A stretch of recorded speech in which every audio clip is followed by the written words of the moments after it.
अगर पूरा अमेरिकी बेस कैंप उड़ गया, उनके जो सैनिक हैं वो मारे गए, उसके बाद दोबारा से उनके देश में अमेरिकी बेस कैंप नहीं पनपने दिया जाएगा।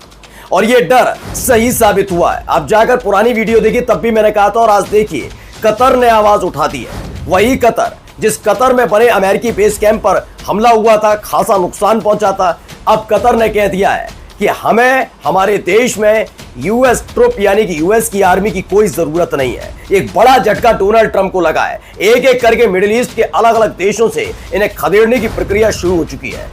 तो दोस्तों, अपने आप को सुपर पावर कहने वाले अमेरिका को कतर ने दिया अब तक का सबसे बड़ा झटका। जी हां दोस्तों, welcome back my YouTube family. उम्मीद करता हूं कि आप सब बढ़िया होंगे, ठीक होंगे, और दुआ करता हूं कि आप ऐसे ही ठीक रहे, खुश रहे, मुस्कुराते रहे।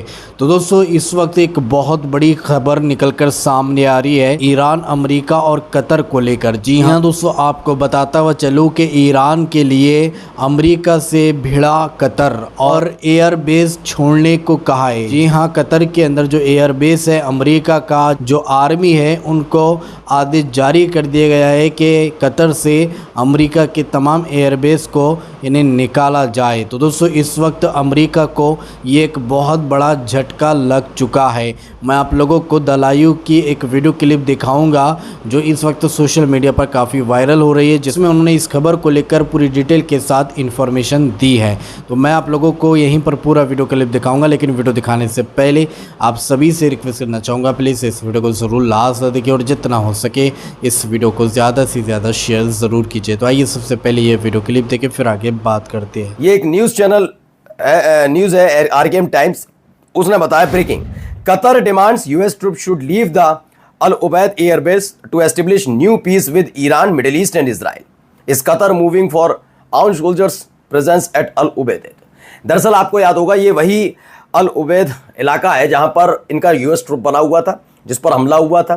पहले सीरिया में हुआ था और इसके बाद जैसे ही ये खबर आई कि कतर में हुआ, लगातार इस बात को लेकर संदेह पैदा होने लगा, क्या कतर ईरान के इस हमले के खिलाफ पलटवार करने जा रहा है? क्या ईरान पर हमला हो करेगा कतर? कई तो ऐसे न्यूज़ चैनल पश्चिमी देशों की जिन्होंने कह दिया कतर हमला करेगा, लेकिन तब भी मैंने कहा था ये हमला नहीं होगा, क्योंकि सम्यक सहमति बनी हुई है, ठीक है ना। क्योंकि कतर पर जब हमला किया उसके मात्र 15-20 मिनट बाद ही बाकायदा ईरान ने कहा है कि कतर ये गलती से भी ना सोचे कि हमने उन पर हमला किया है, हमने उनके देश में बने हुए यूएस बेस पर हमला किया, क्योंकि ईरान पर हमला करके अमेरिका ने गलती की, पहला। दूसरा ये कि अगर बारूद की एक कण भी कतर के में बने इस यूएस बेस से बाहर आती है तो जिम्मेदार ईरान माना जाएगा। और देखिए, डिटेल भी निकली थी कि 19 मिसाइल दागी थी ईरान ने कतर में यूएस बेस पर। एक भी ऐसी मिसाइल नहीं थी जो बाहर जाकर गिरी हो, सारी वहां गिरी या फिर नष्ट की गई, और इसके अलावा एक भी व्यक्ति कतर का घायल नहीं हुआ। अब कतर ने एक फैसला लिया, उन्होंने कहा ना भाई, मैंने पहले भी कहा था कि यही होने जा रहा है। कतर के साथ साथ अब एक एक करके तमाम देश इस पर एकजुट होने जा रहे हैं, और ये नाराजगी लंबे समय से है। वो बात अलग है कि एकजुटता का कोई मौका मिल नहीं पाया, इसलिए उन्होंने कभी आवाज नहीं उठाई। अब कतर ने इसका एक पूरा का पूरा तैयार किया है बेस की, आपकी जो आप एक्टिविटी करते हैं मिडिल ईस्ट में, उस मिडिल ईस्ट में एक्टिविटी करने के लिए हमारे यहां बने हुए आपके बेस कैंप उनके निशाने पर आ जाते हैं, जिससे हमारे नागरिकों की जान भी खतरे में पड़ सकती है। वैसे ही आपका ज्यादातर बेस कैंप बर्बाद हो गया है, दोबारा क्यों करना है? अब जाइए ना, हमारा देश छोड़ जाइए। और ये कतर की जनता पहले से ही चाहती थी कि हमारे देश में यूएस की क्या रही है। सवाल तो ये भी उठते थे कि अगर ऐसा ही यूएस की आर्मी को यहां रहना है तो कतर की एक आर्मी को भेज दीजिए अमेरिका, वहां पर भी बेस कैंप बन जाए। क्या बनाने देगा अमेरिका? नहीं। क्यों नहीं बनाने देगा? तो इसीलिए कतर के अंदर से आवाज उठने लगी है और कतर से इन्हें खदेड़ने की तैयारी चल रही है। अब आइए अगली खबर देखिए, महत्वपूर्ण ब्रेकिंग न्यूज। यमन से इजराइल की ओर दागी गई मिसाइल है। मीडिया रिपोर्ट्स के मुताबिक यमन की तरफ से इजराइल की दिशा में मिसाइल लॉन्च की गई है। अब तक किसी नुकसान या जवाबी कार्रवाई की पुष्टि नहीं हुई है, लेकिन तनाव चरम पर है। पहले ईरान, अब यमन। लगातार किसी न किसी मोर्चे से इजराइल को झटका मिल रहा है। लगातार इस बार मोर्चा सिर्फ गजा तक सीमित नहीं रहने वाला, मध्य पूर्व का बारूद फिर सुलगने को है। और ये मैं पहले भी बता चुका था कि जैसे ही ये चीजें निकल, क्योंकि 82,000 यमनी हुती लड़ाके बात नहीं कर रहा हूं, यमन की सेना बात नहीं कर रहा हूं, यमनी का मतलब आम नागरिकों में जो यमनी है, रहने वाले नागरिक, जो आम नागरिक हैं, उन्हें 82,000 से ज्यादा ऐसे हैं जिन्होंने खुद आगे आकर कहा कि वो इजराइल के खिलाफ युद्ध लड़ेंगे। उन्हें मिलिट्री ट्रेनिंग दी गई है। ये खबर 3-4 दिन पहले आई थी और उन्होंने तब से ही अटैक करना शुरू कर रखा है। साउथ इजराइल जो है पूरी तरीके से सुलग रहा है, क्योंकि लगातार हमले यमन की तरफ से इजराइल पर किए जा रहे हैं। आगे खबर देखिए। हाल ही में आपको मैंने सुनाया डोनाल्ड ट्रंप ने किस तरीके से, पिछली वीडियो में आपने देखा कि कह रहे थे डोनाल्ड ट्रंप की मेरी वजह से खामनेई साहब की जान बच गई और जीते नहीं है, ईरान युद्ध नहीं जीता, ईरान का ये हो गया, तुम ईरान वो, और बहुत सारी बातें।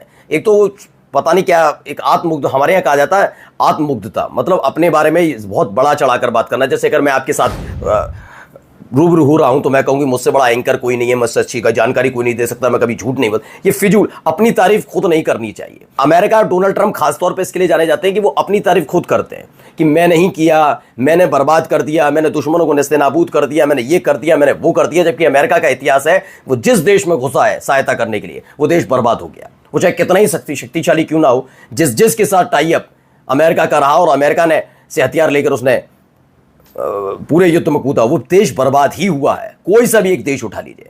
अब यही हालात यहां है। अब देखिए, इस पर जवाब दिया फॉरेन मिनिस्टर है कराची ने, कहा एडवाइस दिए सलाह ट्रंप को to show respect to Iran leader if he wants deal. उन्होंने कहा अगर डील चाहते हो ना तो थोड़ा तमीज में रहो। ये अगर इसको वैसे नॉर्मली भाषा में बताया जाए तो तमीज शब्द इसलिए कह रहा हूं कि आपको इज्जत दिखानी होगी, इज्जत देनी होगी थोड़ी खामिज साहब को, अगर डील चाहते हो तो, क्योंकि डील की मजबूरी अमेरिका की है। और जब आप जो आपके सामने मजबूर होता है और वही आपके घर वालों को गाली देगा तो आप क्या कहेंगे, थोड़ा तमीज में रहोगे तब ये काम होता है ना। तो बिल्कुल उसी तरीके से समझाया गया है, थोड़ा तमीज में रहो, डील चाहते हो तो। सर्वोच्च नेता है हमारे यहाँ के खामनेई साहब, ये फालतू का तमाशा करके कि ये हो जाएगा वो हो जाएगा, टारगेट, ये सब युद्ध के समय तो बोल लिया, अब नहीं। अब चाहते हो डील तो तमीज दिखाओ। तो ये अमेरिका को एक सीधे सीधे चेतावनी है। अब आइए खबर है ब्रेकिंग, ईरान ने इजराइल पर मिसाइलों से $3 बिलियन का नुकसान पहुंचाया है। ताबड़तोड़ जो हमले हुए मिसाइल हमलों में $3 बिलियन का नुकसान पहुंचा है, यह बड़ी खबर आई है।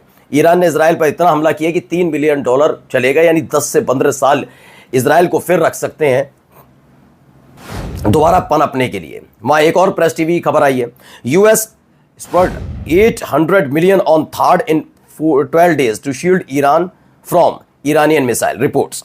इसमें देखिए अमेरिका ने भी खर्च कर दिया $800 मिलियन दिए अपने थार्ड पर। थार्ड क्या है इनका, जैसे आयरन डोम है वैसे थार्ड भी एयर डिफेंस सिस्टम है इनका, जो मिसाइलों को रोकने के लिए, ड्रोन रॉकेट रोकने के लिए काम आता है। वो बात अलग है कि ये कितना कामयाब हुआ ये पूरी दुनिया ने देख लिया और इसीलिए बौखलाया हुआ अमेरिका की उसकी छीछा लेदर हो गई। पहले से यूक्रेन वाले मसले में हो ही रही थी कि वहाँ पर भी इनके कई हथियार टाइम निकले और यहाँ पर भी कुछ ऐसा ही है। थाड़ जो है पूरी तरह से नाकामयाब रहा, लेकिन फिर भी $800 मिलियन अमेरिका ने अपनी लाज बचाने के लिए, अपनी साख बचाने के लिए खर्च किए इन 12 दिनों में। यानी अमेरिका को भी करारा झटका लगा है। अब भाई, ईरानी सरकार ने विदेशों में फारसी भाषा के मीडिया संस्थानों के लिए काम करने वाले पत्रकारों पर भी दबाव बढ़ा दिया है। इनमें बीबीसी फारसी, लंदन स्थित ईरान इंटरनेशनल और मोनिटो टीवी भी शामिल है। लगातार ये अंदर खाने बहुत बड़ी कार्रवाई ईरान में चल रही है।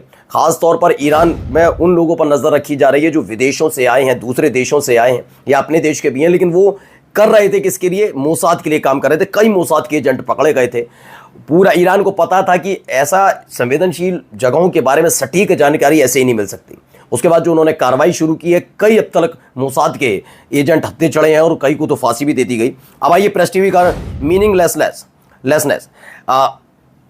Melanin intent, Iran reject IAEA chief's call to visit nuclear site. दरअसल अभी हाल ही में IAEA के चीफ ने कहा था कि वो चाहते हैं कि उनकी टीम को इजाज़त दी जाए ईरान की तरफ से कि उनका न्यूक्लियर फैसिलिटी को चेक करें, वहाँ क्या हुआ, कैसे हुआ, कितना कोई ऐसा तो नहीं यूरेनियम का रेडिएशन का कोई खतरा हो, यूरेनियम रिसाव हो रहा हो, ये तमाम चीज़ें ईरान ने मना कर दिया। अब ज़रूरत नहीं है।